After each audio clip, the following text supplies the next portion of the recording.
Okay, everybody, I think people are signing up here just to welcome everybody to the IBBC webinar on the discussion about the government of Iraq's white paper for reform, and as an addendum to that, observations on a Biden presidency in Iraq.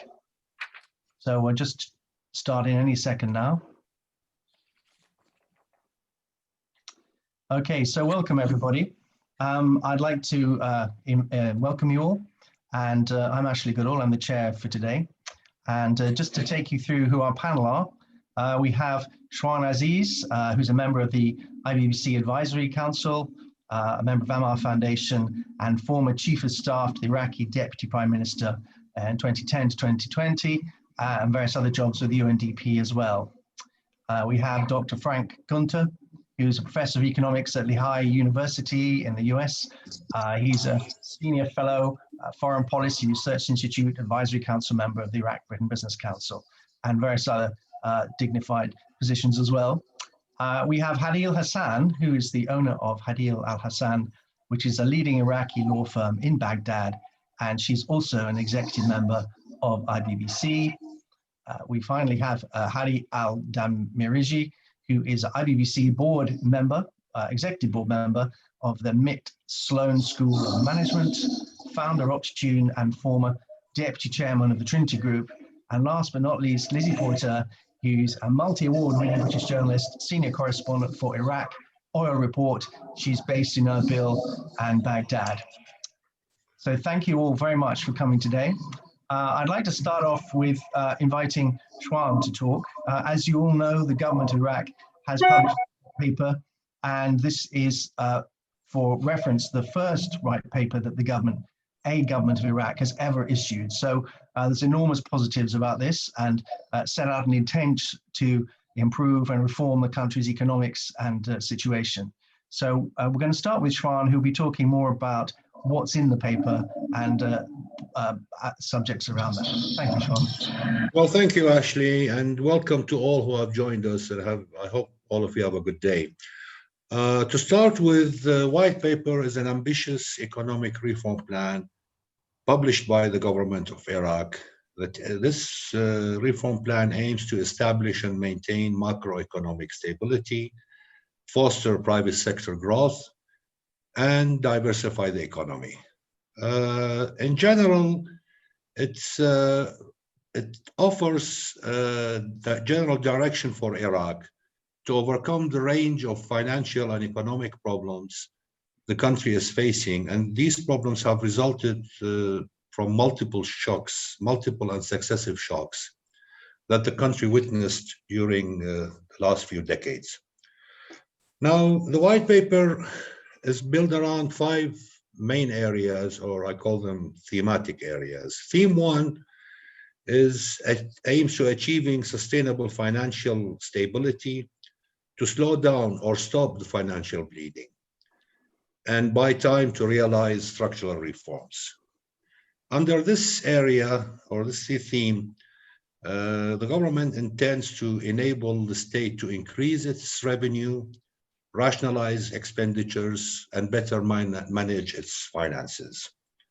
The second theme area, or the second main area, will be implementing macroeconomic reforms with priority to productive economic sectors that offer sustainable employment and provide real economic alternatives to enhance productivity of non-oil sectors that can contribute to GDP.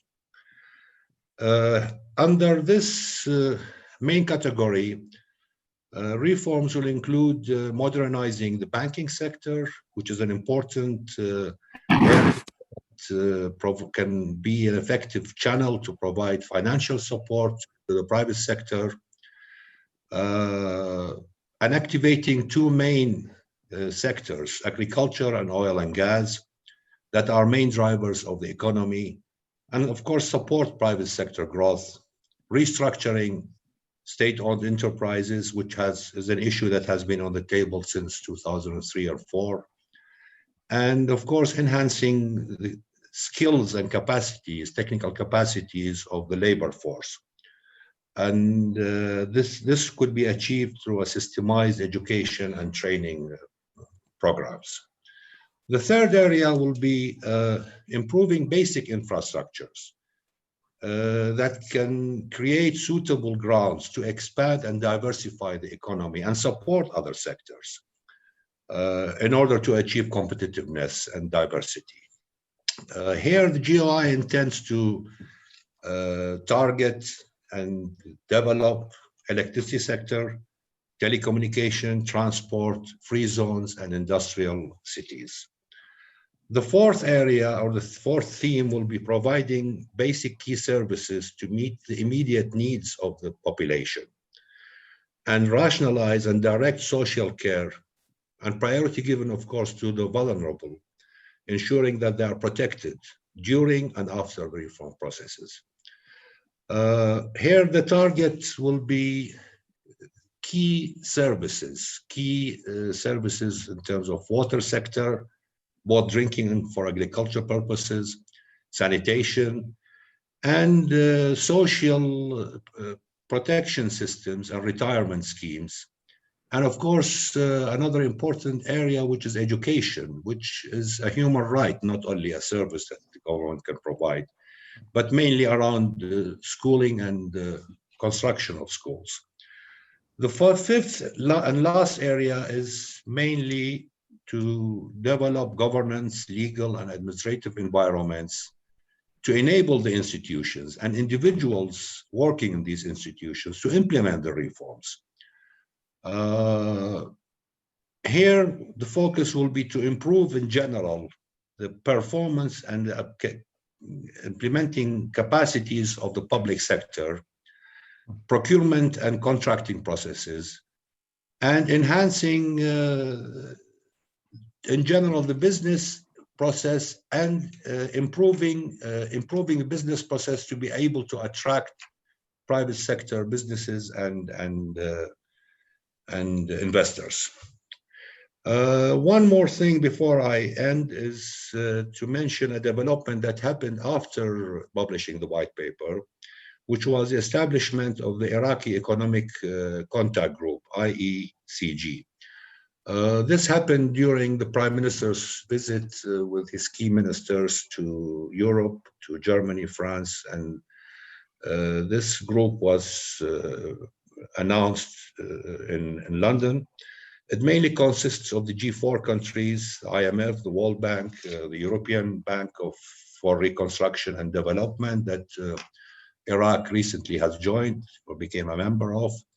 And from the Iraqi side, the Ministry of Finance, the Central Bank of Iraq, and the Council of Representatives through its financial committee. The Iecg will work with the government of Iraq to develop a roadmap to sequence and prioritize the reforms of the white paper, align and mobilize international support to support the government in delivering the reforms mentioned in the white paper. Thank you. Ashley, back to you.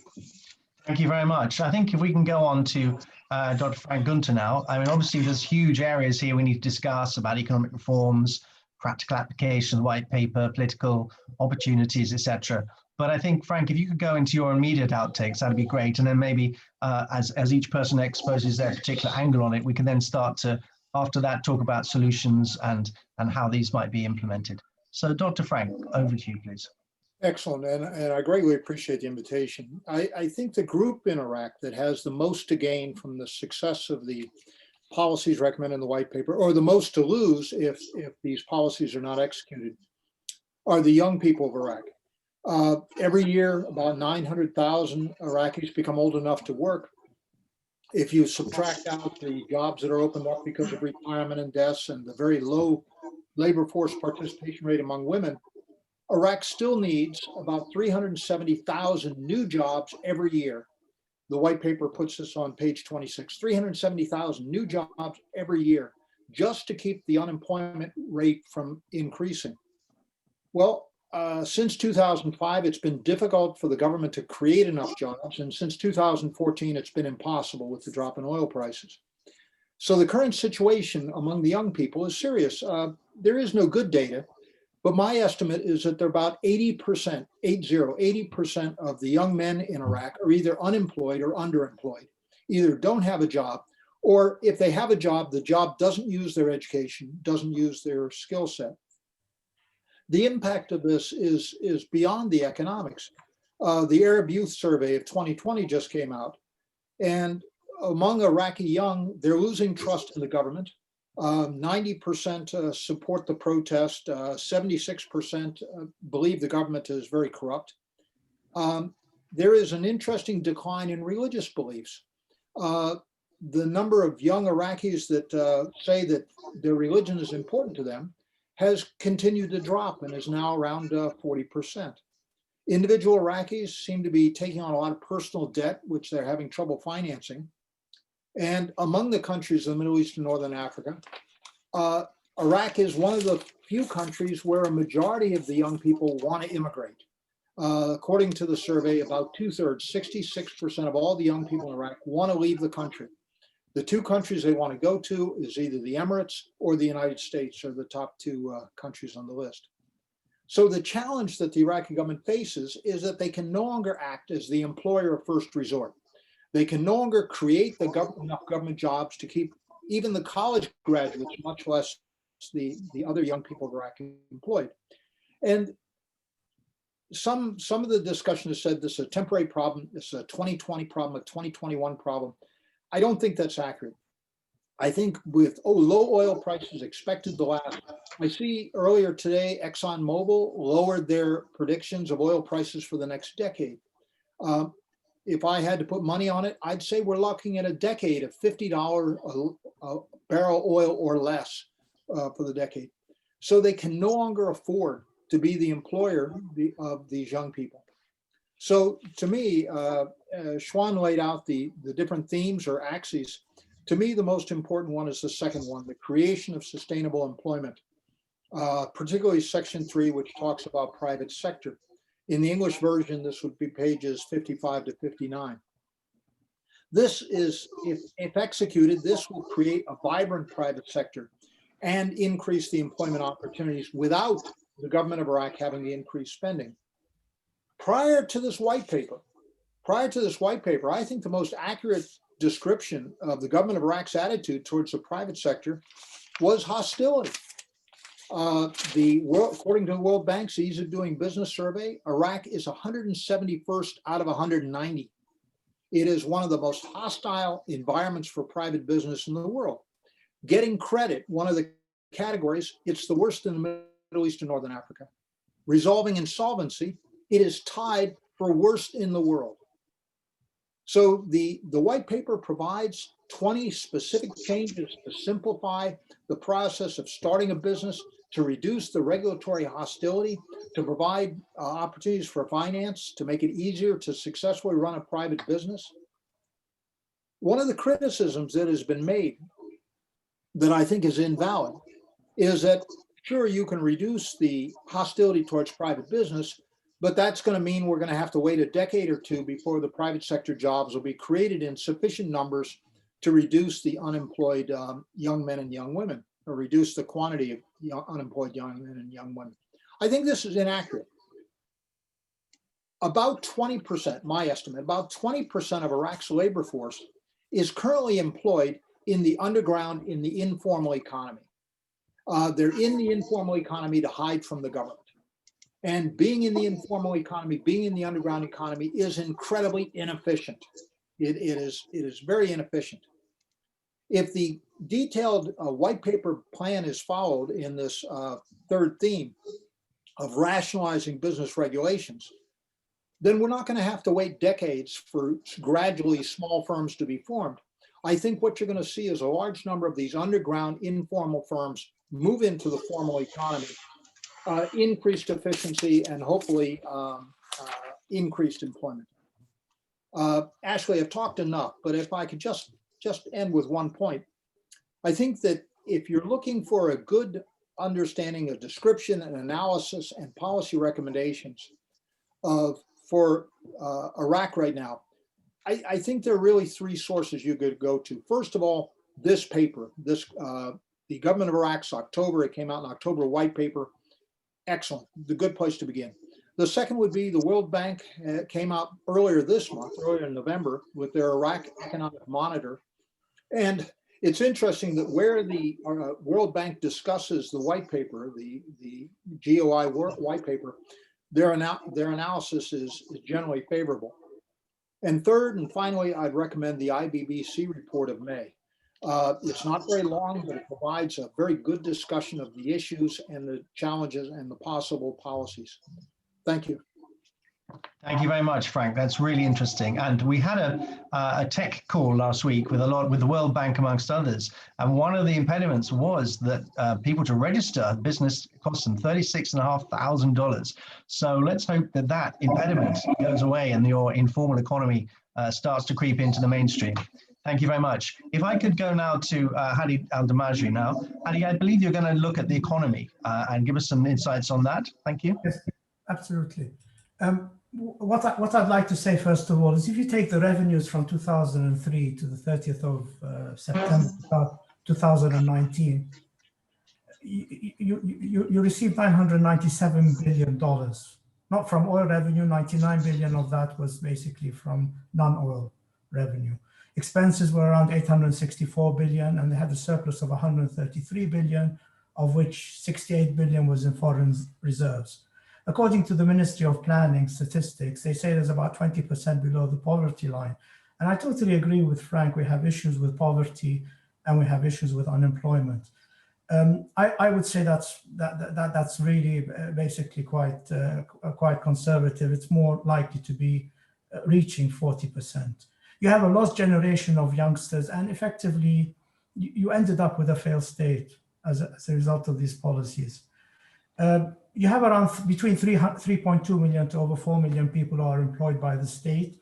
According to the fragility report of the World Bank, 57.3% earn less than $5.50 a day. Iraq being the second largest producer of oil in the Middle East, it's totally unacceptable. And as Frank said, you have a hostile business environment. There's no such thing as e-government. There's no online services. You have mundane bureaucratic systems which work against business practices. You have a consociational democracy steeped in rivalry, bitterness, and disagreement. Nepotism and patronage is prevalent. There's no seriously independent judicial system. There's no independent audit and accountability body that exists. The current account deficits, according to the World Bank in April, said that this was a problem, 18% of GDP. Actually, it's dropped now to 7% of GDP. You have budget deficits of around 25% of GDP, wages and pensions around 25% of GDP, and debt to GDP ratios of 80%. Declining foreign reserves from what was 68 billion is going to reach 40 billion by the end of the year. As Juan and Frank mentioned, you have problems with electricity, potable water, COVID-19, amongst other things that need to be addressed urgently, and they are being addressed in the white paper. All of these issues that I'm raising are issues that the white paper will deal with. So historically, mismanagement of oil revenues, the welfare economic level is shocking. No checks and balances in the system. Revenues were previously around slightly over 10%, but because of the COVID-19, it's now below 10%. And government only has access to 10% of revenue from borders. It's impossible for it to take control of those borders without entering into some form of internecine warfare. If you look at the short-term solutions, the government must be allowed to take out external loans. They're not allowing them to take external loans. It's being forced through no fault of its own to borrow internally from foreign reserves. And that's a disaster, because as the reserves drop, people lose faith in the dinar. They should be allowed to. Now, if you look at China, its debt to GDP ratio is about 280%, but in 2009, it had $6 trillion of debt. Now it has 43 trillion. UK will reach 106% by the end of the year, and USA is just a couple of percentage points under 100%. I don't understand the rationale of not allowing government to borrow externally. But where I'm not quite I do understand, and Frank is right, that the price of oil is going to be stuck at a certain level. But we have to understand that the global economy is in an induced coma. Once COVID-19 is sorted out and the economy is back on track, there's going to be pent-up demand in areas that will have a positive impact on oil prices, at least for the next few years. And I'm not saying it's going to be great, but it's going to be enough to be able to, in my opinion, to cover these imbalances. If there is more flexibility on debt, it will give them breathing space to focus on the long-term plans. Corruption is rampant and government expenditure is ridiculously high. Without economic reforms, as per the white paper, if corruption continues, we will be heading into the hyperinflation stratosphere. And this has to be avoided at all costs. The point is that if we do not solve the short-term borrowing, we're actually in a vicious circle. We have to have these short-term borrowings to be able to implement the strategy of the white paper. And that's where I am in this part. Okay, thank you. Thank you, Hadi. It's quite a difficult scenario we're facing here. Obviously, time is important, implementation is important, and corruption is important. And on that note, I'd like to come to Hadil Hassan, if that's right, Hadil. You work in the private sector extensively, and you have pretty clear views about what some of the problems can be, but also what might be some solutions. Thank you, Ashley. Thanks, everyone. Let's start actually by saying that we need to talk about this white paper, know exactly what it is. We all acknowledge the importance of the white paper at this point in time. It's addressing a critical situation in Iraq in the current time and providing an early treatment for future economic problems that we are going to face sooner or later. It's also important because this is a unique paper. Actually, Iraq for the first time comes up with such a paper with extraordinary efforts from entities directly connected to the current economic situation. It's based on facts, numbers, as you all seen in the paper, statistics, analysis. The paper has shared the common vision and understanding that all reputable and international organizations had for Iraq and for Iraq's future, and the problems we are expecting. So it's really important to focus on this paper. Work hard to get it on the track and work and get the success out of it. In the end, as they say, it needs it's the results that count. How to get those results? Ensuring safe and fruitful implementation, even on an acceptable rate, requires significant government efforts at this stage. These efforts should be represented by legislation and implementation procedures covering the gaps in the existing situation. This gap appears actually from changing the political regime. We used to have that one-party political regime before 2003, and now we have this political plurality we had since 2003 until now. At the same time, we kept the same economic system that we have been using for tens of decades now. Actually, this gap is the source, in my opinion, is the source for most of these problems we are facing these days. Actually, the responsibility that is placed on the government, we all, Iraqis in specific, Iraqi people, need to realize that it's big responsibility. Corruption, in my opinion, is one of the biggest challenges that the Iraqi government is facing, and the Iraqi government should face and should deal with it, as Mr. Hadi just said, because it's one of the main challenges that stopping the work of this paper. Many international and local bodies, experts have analyzed and came up with suggestions about how to fight corruption and find solutions for this problem. But at the end, we are still, as we can see from our daily work on the ground, we are still far from solution.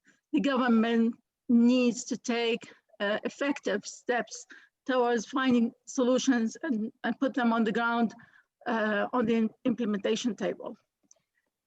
One of the key points here, and you see the challenges we are facing, the forms of bribes Iraq is facing, and it's the widely known forms of bribes. It's not a secret. And we also feel the touches of these corruption means everywhere when you go on the ground. It's a long list of forms. On the other hand, we see a short list of laws dealing with corruption and fighting corruption. We can summarize those laws by just a short list. As I remember, as the Integrity Commission law, as the Board of Supreme Audit, as the informants rewards law was still ink on paper, nobody used it on the ground, and the penal code. And this is a real short list of laws that really doesn't do much in fighting corruption on the ground. On the other hand, and one of the most important key points here, is that Iraq in its battle with corruption will definitely need the international community support. And in order to get that support, it needs to be in compliance with the international standards. Iraq is a signatory to the UN Convention for Anti-Corruption that was back in 2007. Since ratifying that convention back in 2007, Iraq has not taken a single step towards legislating laws that covers the gap between the international standards and the national laws in order to be in compliance with the provisions of that convention and the international standards. And this is a big gap, actually. Iraq needs to take real and serious steps toward covering this gap and issue and enact a law that covers all these differences between the international standards and the national laws, which is really a big gap. It comes with, Iraqi, for example, Iraqi law did not criminalize some of the acts provided for by the convention. It did not establish detailed rules related to law enforcement and prosecution of corruption crimes, nor did for international dealings or issues related to prevention of corruption. Some of the acts that are criminalized by Iraqi law differ in some details from what is there in the convention, such as embezzlement and bribery. So the provisions adopted by Iraqi laws differ from international requirements and law enforcement procedures, many of which are not taken by Iraq. The prevention measures were also not taken into account by Iraq. For example, the role of the civil society organizations, media, the community participation in fighting corruption. We are in need of provisions that criminalize acts that contribute to the spread of corruption as well, and also put in place controls to enforce those provisions after we have granted the protective aspects of the legislation. In my view, the urgency and the volume of the effort needed to implement the paper, which is a unique paper, again, it's a very important paper. For the first time in Iraq's history, we have in hand such a strong paper that covers all the aspects, the challenges, those statistics, those big efforts. So it's the urgency and the volume of efforts to implement the paper requires collaboration of efforts, Iraqi people and Iraqi government. It's our last chance, it's our final chance actually, to make real change on the ground. People of Iraq needs to understand this very well. There should be a huge campaign of awareness to talk to people, to make them understand the importance of this paper in order to join efforts and get Iraq back on the track again. Thank you. Thank you very much, Hadil. Two clear areas there. One is implementing corruption laws and also communicating to everybody that this is a really important issue that we're facing now in terms of the white paper, and everyone has to pull their part. I'd like to introduce Lizzie Porter from the Oil Iraq Review and Monitor. And Lizzie, I think you've got some slightly more positive view about what might be coming and the view from obviously a very significant part of Iraq's economy. Over to you, Lizzie. Thank you, Ashley. And I apologize firstly for my lighting situation and the power cut that just happened. That is something I will come on to later. Power cuts are a feature of life in Iraq. So I'm going to talk about the oil and gas industry and the role it plays in the white paper. Clearly, the industry is a key part of the Iraqi economy, with over 90% of the government revenues coming from oil sales, as well as being a huge part of the economy. Oil and gas is over-reliance on oil and gas has been part of the problem, and making the sector evolve and developing the sector in the right way is a key part of the solution.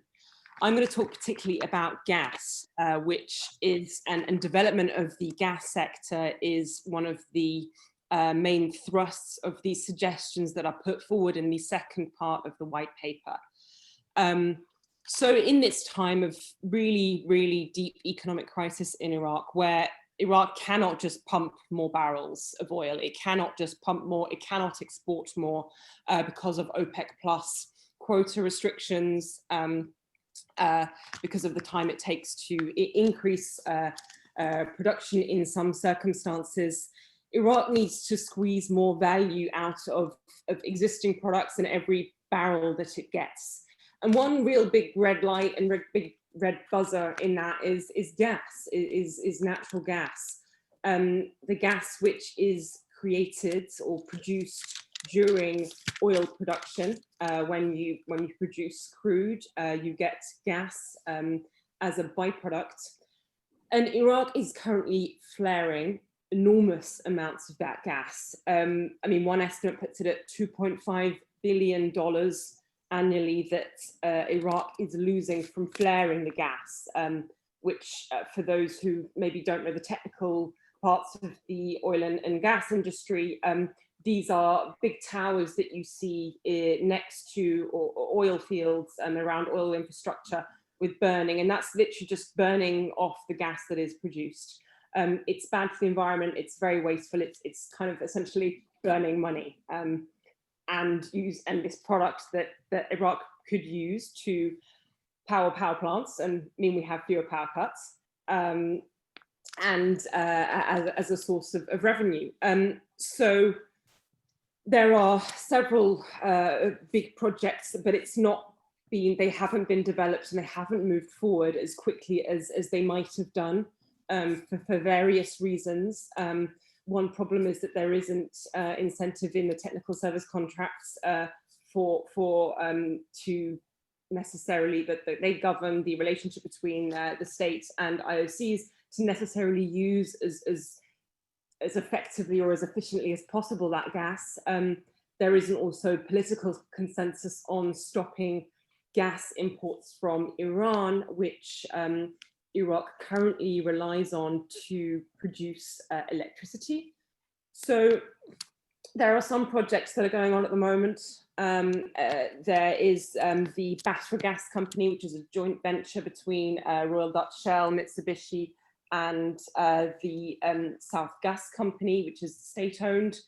There is dry gas from a field at Siba, which is in Basra on the Iranian border, which is producing, but there are lots of potential. There is a lot more potential in this field. And things that the white paper specifically says is that Iraq needs to encourage foreign investment in gas processing and gas production from the dry gas fields, the one I mentioned at Siba. There are also fields in Mansouriya in Diyala province and at Aklas in Anbar province. There is huge potential there to not only stop gas flaring, but use that product to supply the power grid, which would improve lives of all Iraqis who are currently paying huge amounts to generator companies to provide them with electricity, which doesn't come from the power grid because of the inefficiencies in the power distribution and transmission network. So there are huge, there is definitely a will within the white paper to encourage investment in the sector, to ratify a national gas company law to regulate that sector, and it would have massive positive knock-on effects for other sectors like the power sector that I mentioned there. I think one thing that's been difficult in the past is that there has been the developing the infrastructure and financing around gas project developments. It hasn't been easy for foreign investors to invest in it. It hasn't been made easy, and so I think now with the gravity of the financial crisis and the economic crisis that Iraq is going through, it really needs to there really needs to be recognition, and I think there is, that actually people who want to invest here, it needs to be made easy for them to do so. Thank you very much indeed, Lizzie. It sounds like there's a sort of quick win there, and it'd be quite good to know from the panelists what kind of priorities maybe we should be looking at or can expect from the government that might be quick wins as opposed to more long-term intractable problems. The second thing is I'd be very interested to hear a bit more about the political scenario, because I believe there may be challenges to the white paper from the parliament, and you know, while you don't want a good crisis to go to waste to force things through, there probably are going to be impediments on the way. Would anybody like to comment on the practical application of this and the adoption of it by the Parliament, etc.? Shwan, would you like to start on that one? Thank you. Unmute, please. We cannot hear you. You can now, I hope. Yep. Okay, great. You know, there are different sentiments about this white paper. Some people say it's good, some people say it's bad, criticize it. Others might resist implementing what's in it. The facts of life are Iraq is in an economic crisis and financial crisis. The second fact is that it's not the doing of this government, nor the government before it. This is an accumulation of decades of bad management of the finances and the economic sector. Now, what this government did is it had courage enough to take on itself, after a few months of its inception, to put forward this white paper. Winston Churchill allegedly has said once, never waste a good crisis. And this is exactly what this government is doing. It's not wasting a good crisis. It's taking the opportunity of this crisis and telling the people, telling the parliament or the Council of Representatives, and telling the world, this is our situation and this is how we want to get out of it. It might be the right way. There might be other ways we can modify, but there's we don't have the option of not doing anything. Something has to be done. There are other steps that should follow, but I will not get into that. But I think one important thing is the public has to understand that not taking action is not an option. The public has to understand that going through implementing difficult measures will lead to a better life, as all the panelists mentioned just now. in different areas. And this has to be made clear to the public so in a simple language, with proper engagement through the media and through other channels, because of the public do not accept this and do not understand what the consequences of not taking action will be. Then I think we are in trouble. I think that will be a priority for the government in the coming next steps. Thank you. Thank you, Sean. But could I press you on the Parliament and just explain the process, what happens, what are the next steps? It's been published as a white paper, what happens now? Well, the white paper has many different areas. Some are the authority of the government to go ahead with. Others require legislation and ratification of certain laws by the Parliament. And the government send it to the Parliament just to make it public and to get political support with that. But it didn't also, we have to be I mean, honest and frank about this. The government started implementing certain steps, maybe not big enough steps, trying to increase their state's revenue, for instance, by canceling all waivers and exceptions for customs. That a decision was taken by the Ministry of Finance lately, trying to improve the business environment by through granting some passport holders of certain countries, mainly from the Schengen area, visas at ports of entry, trying to take biometrics of all government employees. And this is a long process because we're talking about millions and millions of people. So they have started the process within the areas that are within their authority. Other areas will need the approval of the Council of Representatives. The difficulty here is we are getting into an elections period. And usually reforms are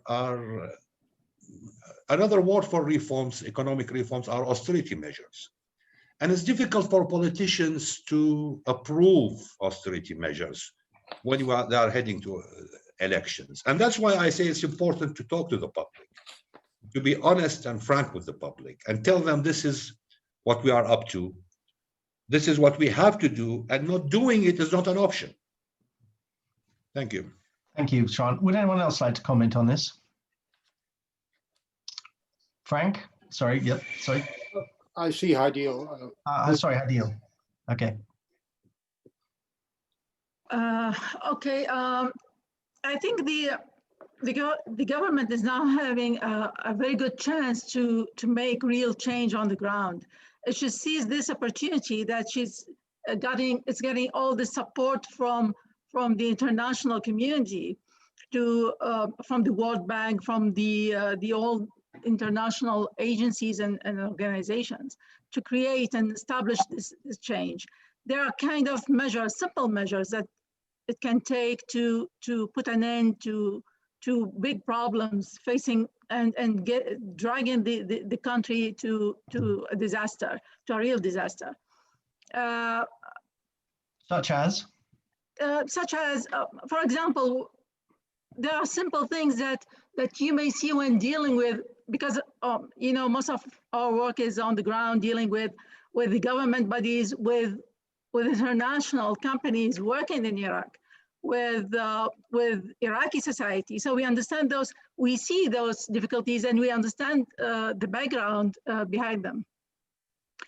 For example, we usually find insufficient transparency in the published reports and information by ministries.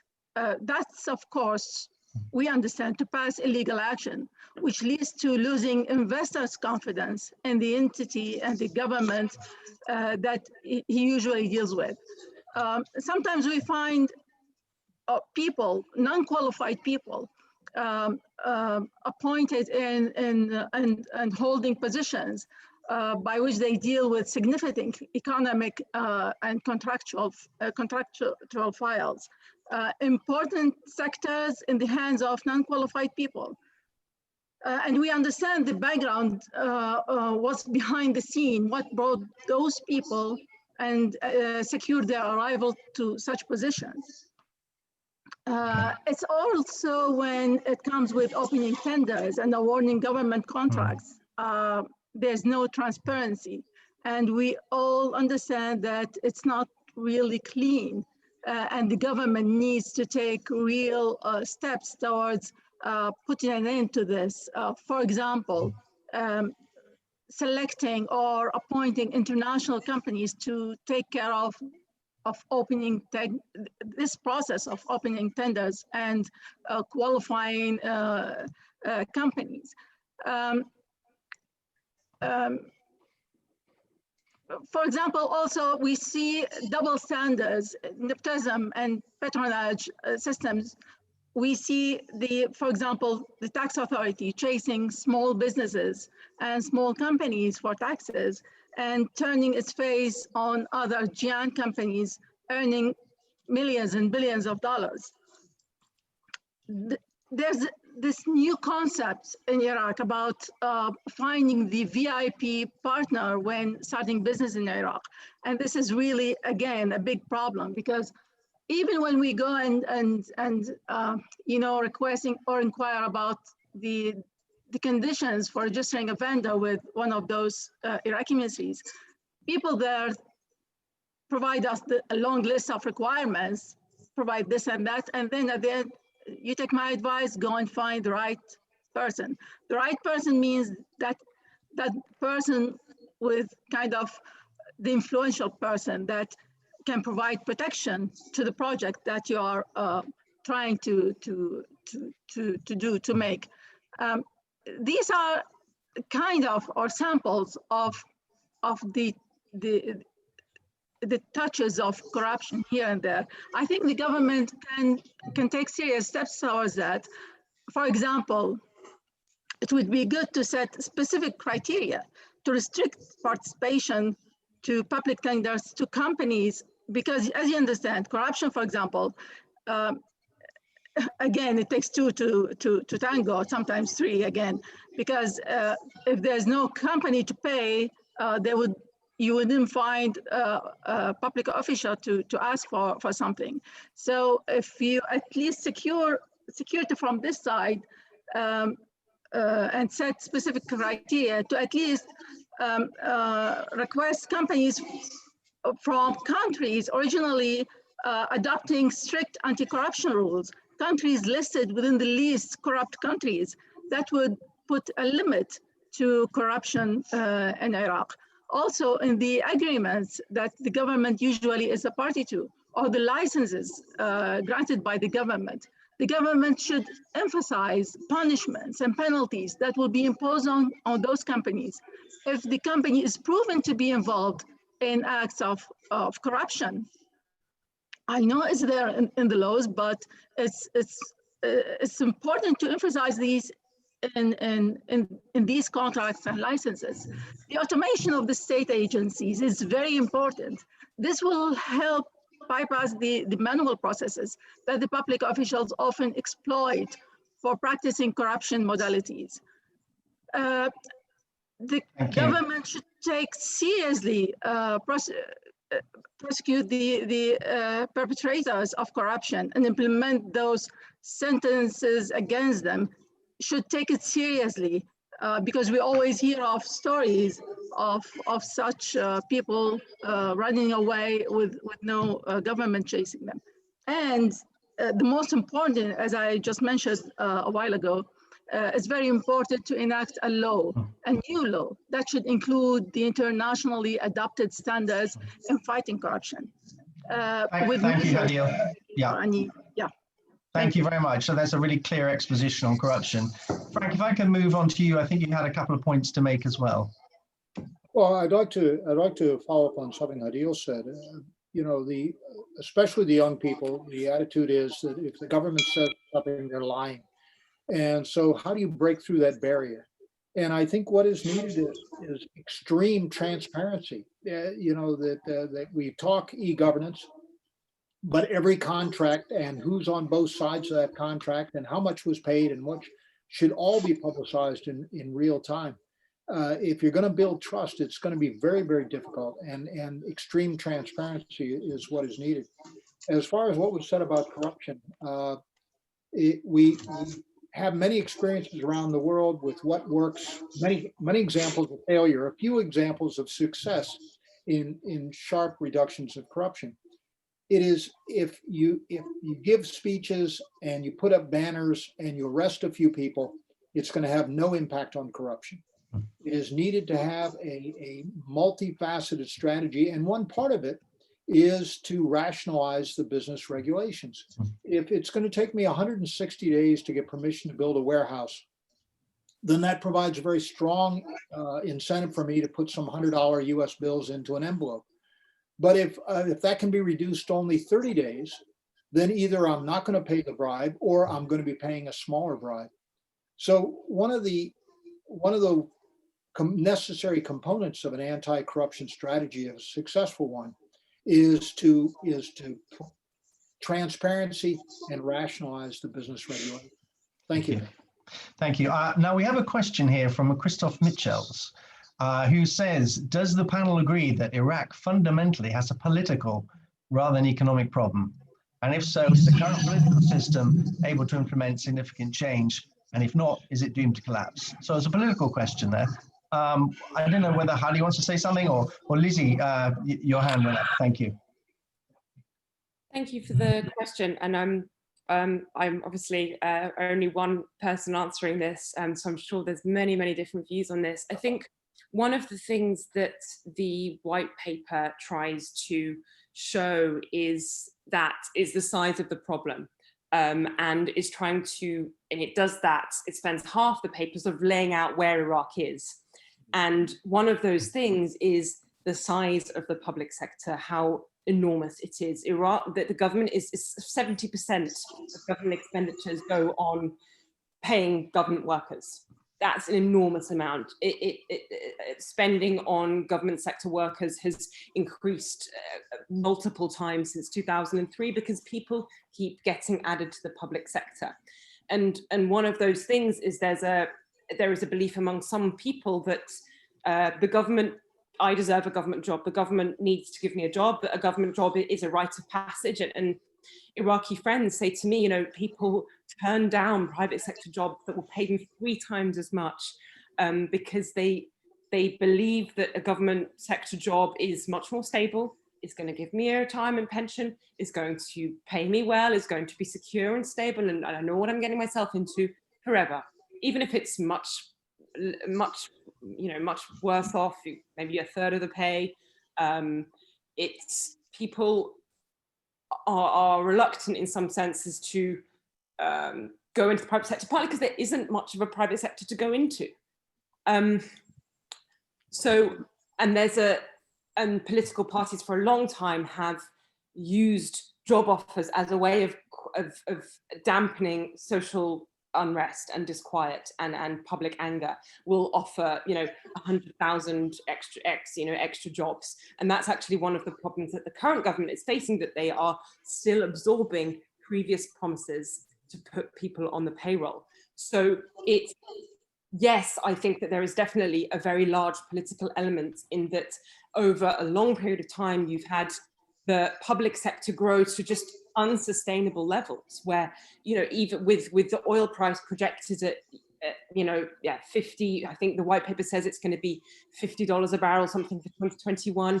That isn't enough to cover basic payments for the number of people who are on the public payroll. So there definitely is a huge political aspect to the problem that Iraq is facing. So rather like Hadil said, it's time to communicate what people have to deal with, and Shwan too. Maybe there needs to be communication about the private sector and that it's a good place to work. Think about entrepreneurialism, consider the private sector. Is there any message about that, or were the only people talking about it? Hadi, I think you've got something.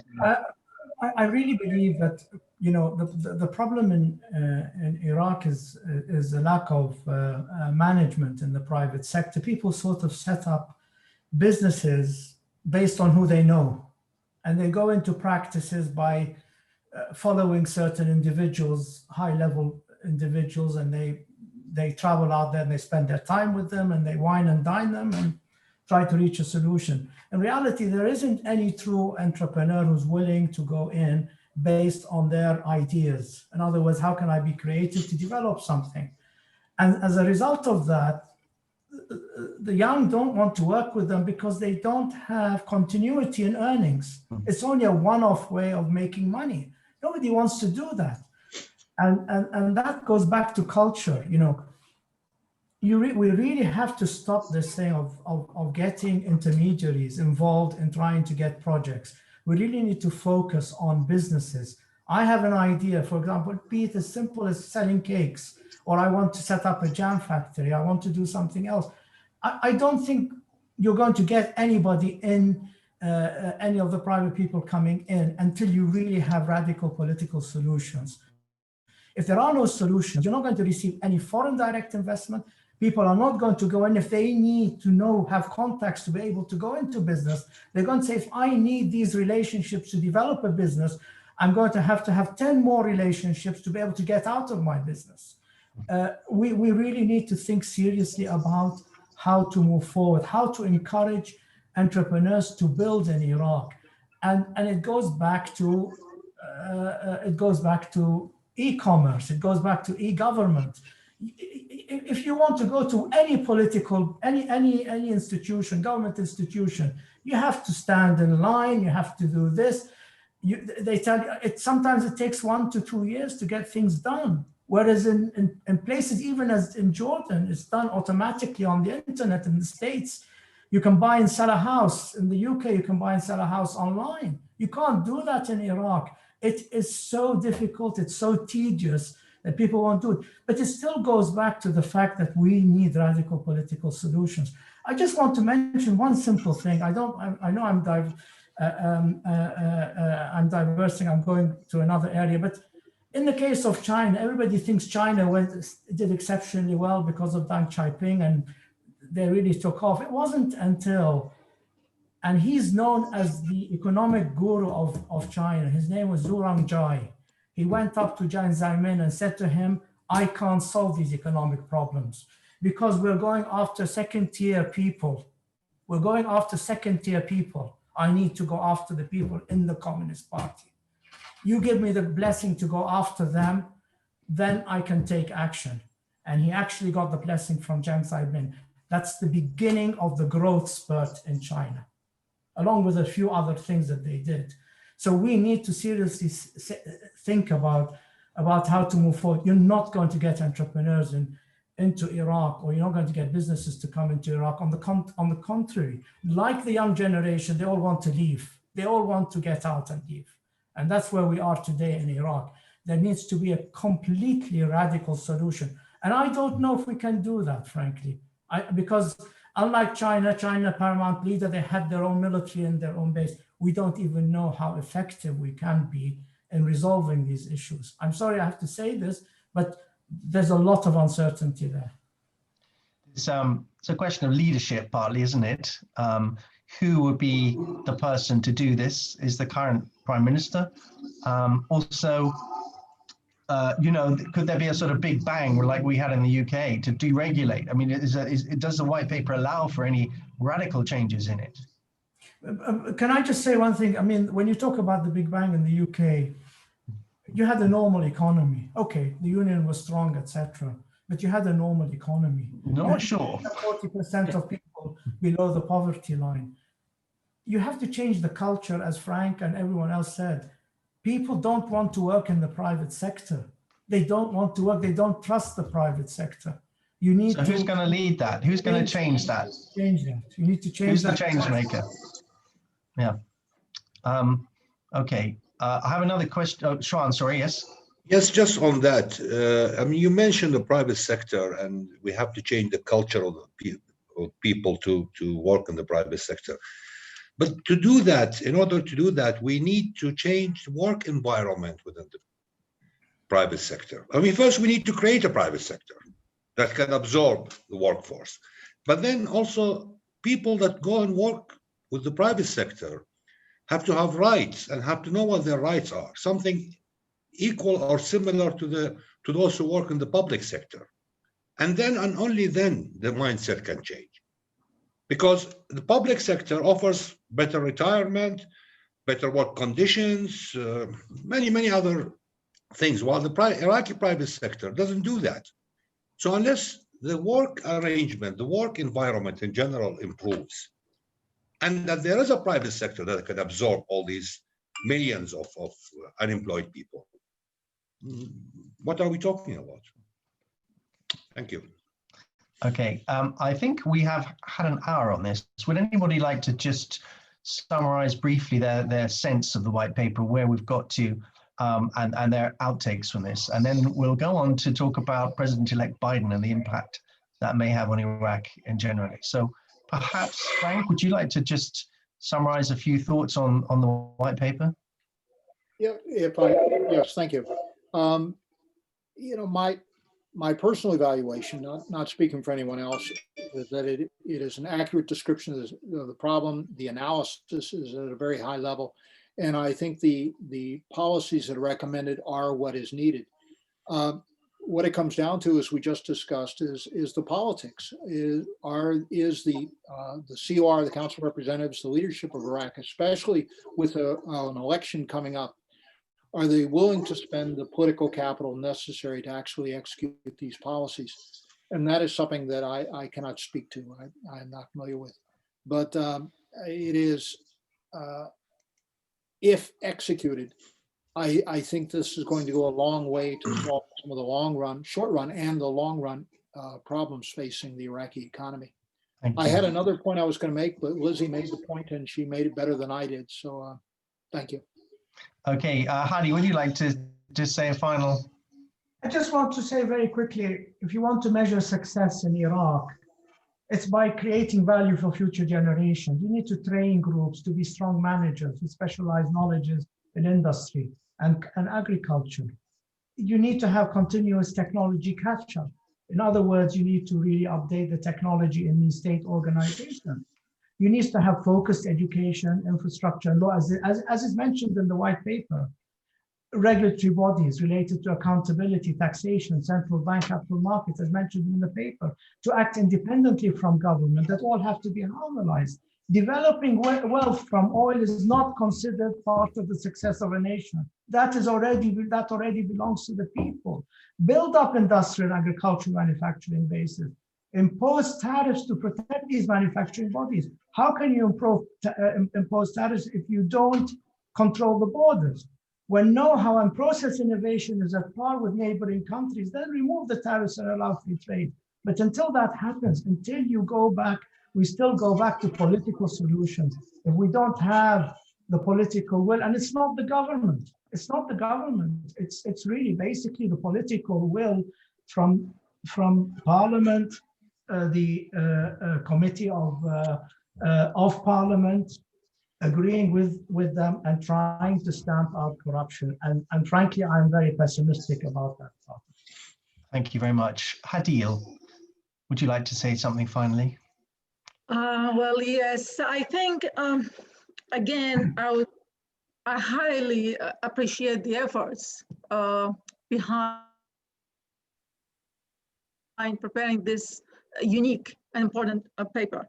I think huge efforts were paid to draft and prepare this paper. On the other hand, I don't see the same efforts talking to people, to Iraqi people, and we all understand, we all went through this paper, and we understand the impact of implementing this paper on the ground. It's gonna hardly affect the daily life of Iraqis. So they need to understand, in order to be able to comply with this, with these terms, with the measures that the government is going to take, they need to understand the exact critical situation that Iraq is facing nowadays, the future, and what is going to carry in case in case we continue to move on the same path. So there's a big campaign. The government is responsible to take this step and talk to people. To be honest, for me, that was the first time I go that deep and read the paper and understand. And I was really shocked with the numbers and the statistics and all these comparison made in 40 years before and now, the productivity of a person, the unemployment, all these things. So it's really shocking information and details and data. Iraqi people need to understand this, because without their support, this paper will do nothing. Thank you. So it's very important for the government to take a look at this side. Okay, thank you very much, Adil. Lizzie, would you like to say something finally? I think everything's been covered. I think every point that that I thought of has also been covered. Okay, thank you. And Shfan, a sort of recap for your point of view. Well, I think I agree with Leslie. I mean, my colleagues really covered everything, but I would like to suggest what next. So maybe we should look into the immediate coming steps that the government should take. I think it should prioritize reform implementation. The white paper suggests a wide range of reforms, huge. And it cannot all be done together. There has to be a priority. There has to be a plan on how to go ahead with it. Second, I think it will be important to do a costing of the reforms, to exactly know what it would cost in terms of finance or other implications, social implications, and carry out each step. But also what the benefit will be to the state and to the public and to the political system in general. The last thing I would like to reiterate again is to the issue of engaging the public and explaining, as Hadil also mentioned right now, explaining why we need the reform and why not carrying out the reform is no option.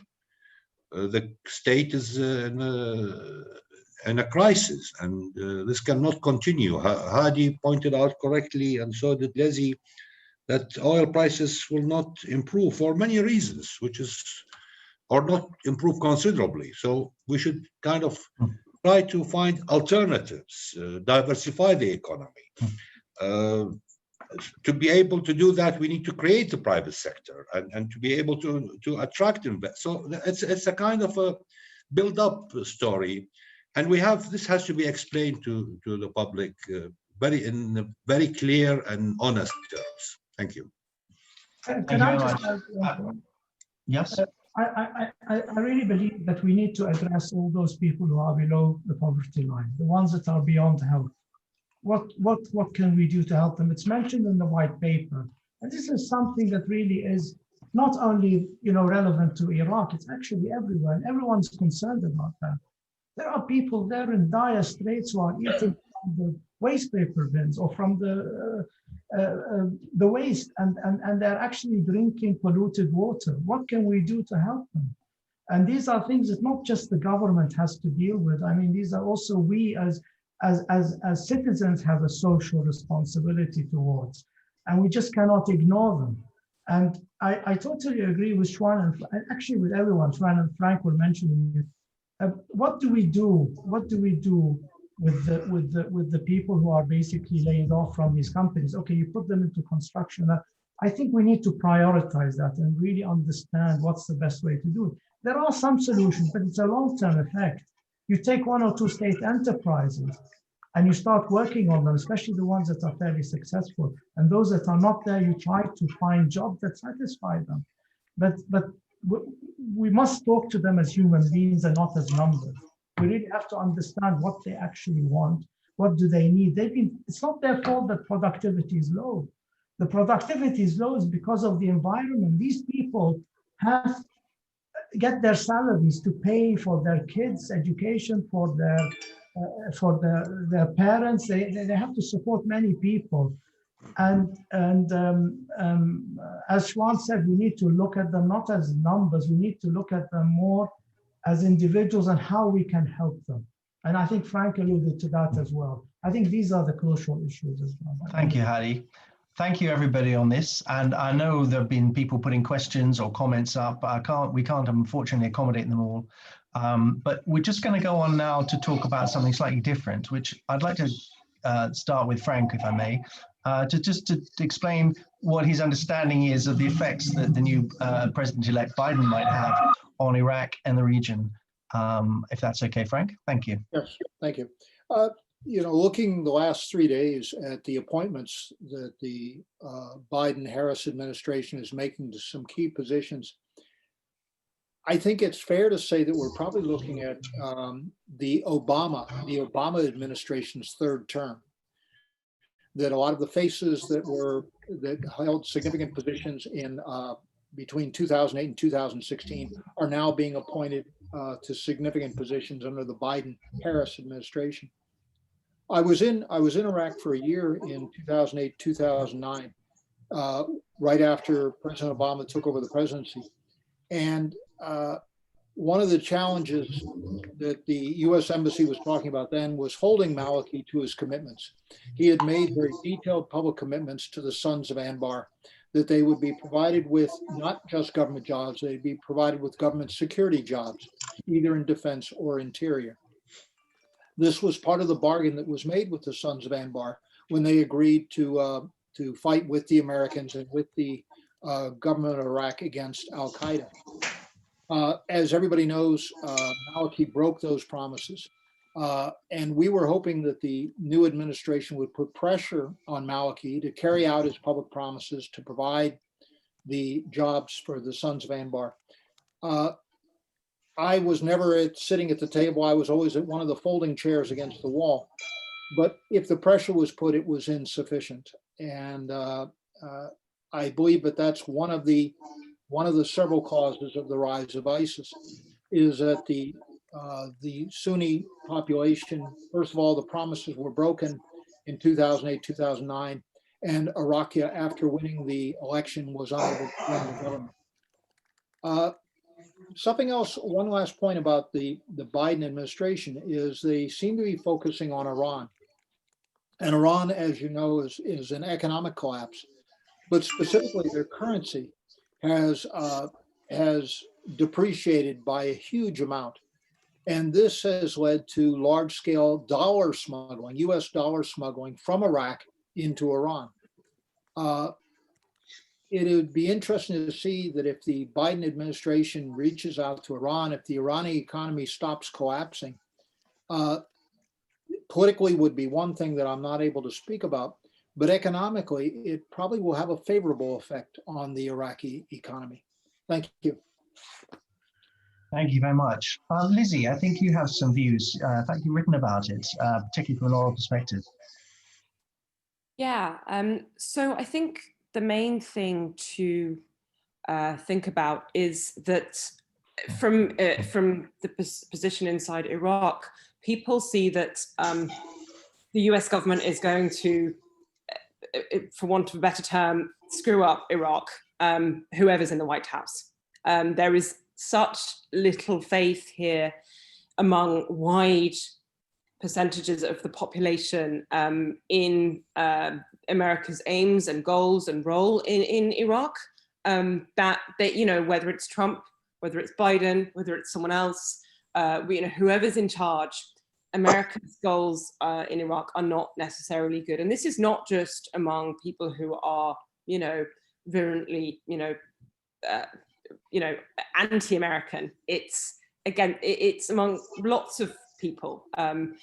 So because they've lived through the experience since 2003 and the multiple failings of multiple American administrations in Iraq.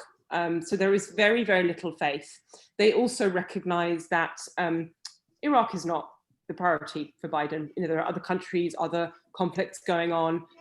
For the Bush administration in 2003, it was a priority and became a priority for the Obama administration with Biden on that file in 2011 and afterwards, after 2011 when they pulled out, and then 2014 when they came back with the global coalition to defeat ISIS. But it essentially took, the takeover of a third of the territory and, a sort of global terrorist group to push Iraq back up the priority list in terms of the Obama administration. So there is very much an awareness here that Iraq is not going to be the first thing. And people also know that Iraq what happens in Iraq will be probably seen through Iran policy. However Biden approaches the potential negotiations with Iran and how that plays out will massively dictate the approach to Iraq. I mean, a lot of people are hoping that it just calms down the situation for Iraq, and that Iraq is to a lesser extent, or not sort of, to a minimal extent possible, this theatre for the playing out of tensions between Iran and the US on their soil, and that the Biden administration minimizes the extent to which that happens, because that's how a lot of people here feel about the role that the way their country is sort of used in geopolitics. Just a couple of things cross my mind. One is that what is America's interest in Iraq? Oil they're self-sufficient in oil. Why would they stay there apart from maybe keeping an eye on Iran? Maybe to protect Israel. It's hard to know, or maybe to keep the Gulf on side, but it's not quite clear what their interests are. It seems that Trump has receded and let Turkey do a bit of management, another NATO member, if you like. There are other people on the borders that maybe want to keep an eye on that region. I'm not sure. America's more concerned with China than it is with Iraq. I think from an oil and gas company perspective, a lot of people were saying, look, it doesn't really matter, again, who's in the White House, whether we decide to do a deal or not. The main thing will be the economy, global economy, whether we're thinking about where we have assets and whether Iraq fits into that strategy, whether it's a good part of our strategy. Other things like the economy being the main one, and is it a sensible business decision to go into Iraq, and security being another one. Is it a sensible place? And there have been a couple of energy sector projects where people have pulled out because it wasn't safe to operate there. So these kind of considerations are more important to oil and gas sector operators than who's in the White House. Okay. Would anyone else like to comment? Shran? Okay. From my view, President-elect Biden has a long history in his involvement with Iraq. He has traveled to Iraq more than 20 times as a chairman, a ranking member of the Senate Foreign Relations, and then the vice president. So he knows Iraq well. He knows Iraq, most, if not all, Iraqi leaders. So this somehow could be reassuring for them. That he knows Iraq, and maybe Iraq will get enough attention from Biden's White House. However, it's important to know how he thinks, and it's better to understand the way he has expressed his feelings and thinking about Iraq. He describes Iraq in his 2017 book, Promise Me Dad, as, quote, arguably the most frustrating issue of my 40 years career in foreign relations, end quote. And then he adds that efforts to promote good governance there, meaning Iraq, has been time-consuming, draining, and ultimately nearly impossible. Nevertheless, Biden never gave up on Iraq. I agree with Leslie, I agree with Frank. Iraq will not be the main issue for coming American foreign policies in the Middle East. There are other priorities. It's Iran's nuclear deal and all the complications with it, and then the Israeli-Palestinian conflict. And this has been the main issue for many, many decades. But one thing is very important, that the mindset in Iraq has to change. And this not only with the United States, but also with the rest of the world, is we should not expect what the United States can give us or offer us. It's what we can offer the United States, and how attract businesses to engage in Iraq and be involved in the Iraqi economy. Because then and only then, the United States will have interests that it will be more concerned to protect and to maintain. That's my personal view. Thank you. Thank you very much. We have a question here from David Benes. Says, will Biden continue giving Iraq sanctions waivers for purchasing Iranian gas or electricity, or will these no longer be required? Anyone hesitate, I guess, on this? Yes, I think it will, but there will again be a lot of things will be related to how the Biden administration interacts with Iran, whether it starts sanctions negotiations again, and nuclear deal negotiations again to reconfigure and rebuild that.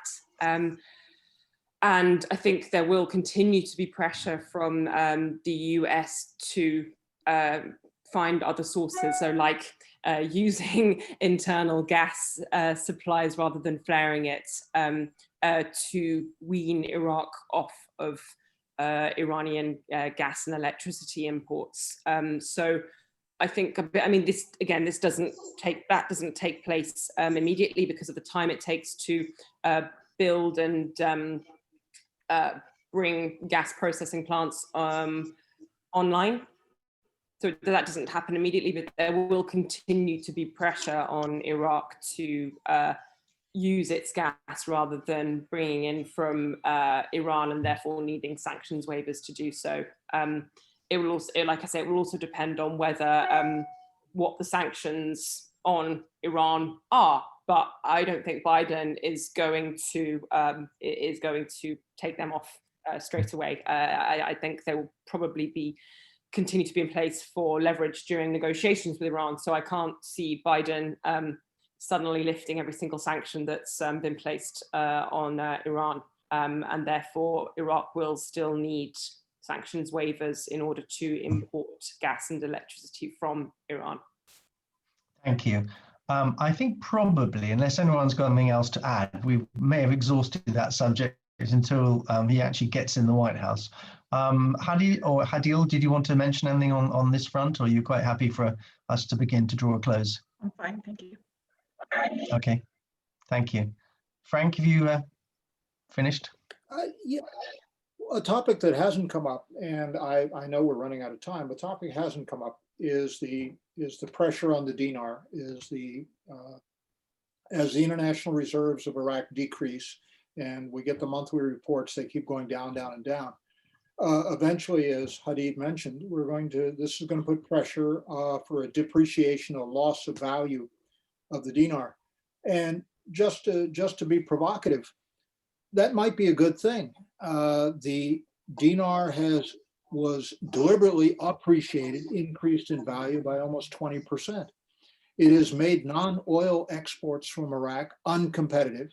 It has led to a huge amount of imports into Iraq because the foreign products are so cheap.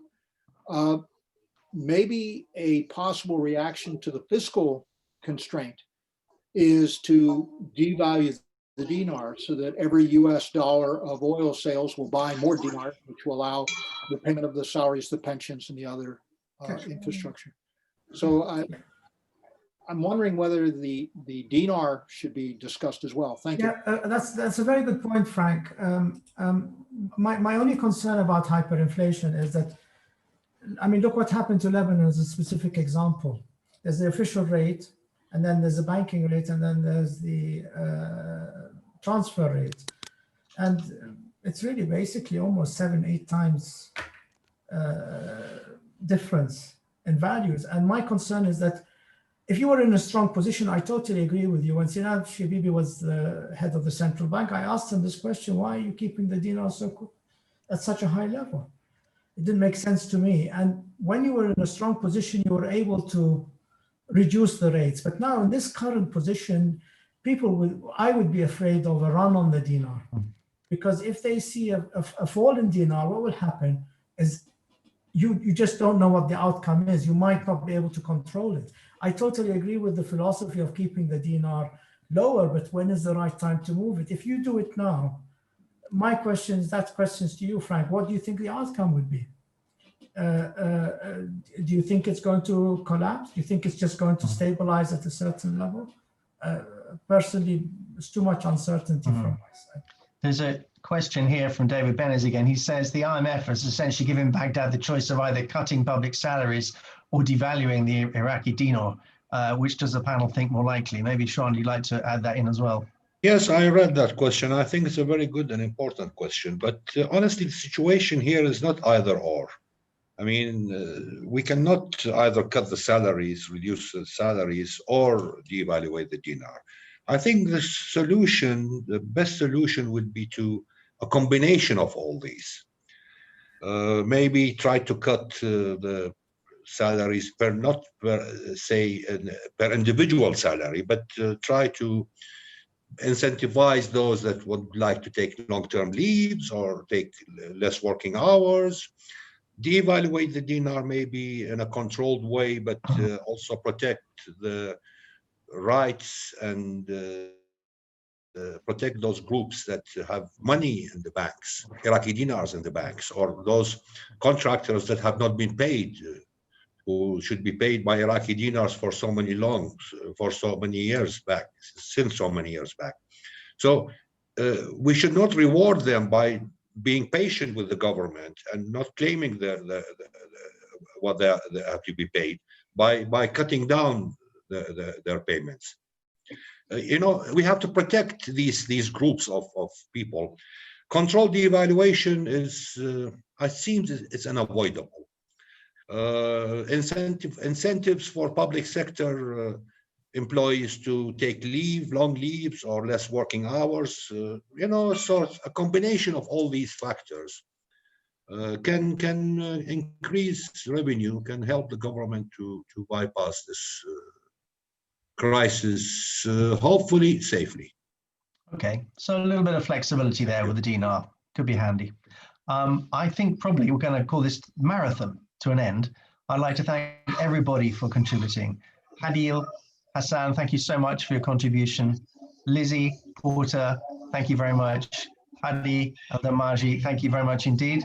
Frank, as always, early up in America, thank you for your wisdom and input. And finally, Shwan, for helping organize this panel and your government wisdom. And thanks to all the participants really for their patience, and Thank you. Appreciate all who are with us today. Thank you. Just to say that this will be available on the IBBC website. If you want to view it several times or share it with your colleagues, you're welcome to do so. And if anyone's interested in IBBC, then you know, we're open to membership. So look forward to hearing from anybody. And thank you all once again. Until next time. Thank you. Bye-bye. Thanks, everyone. Bye-bye. Bye. Ashley, a great job. Thank you, Ashley. Thank you, Ashley.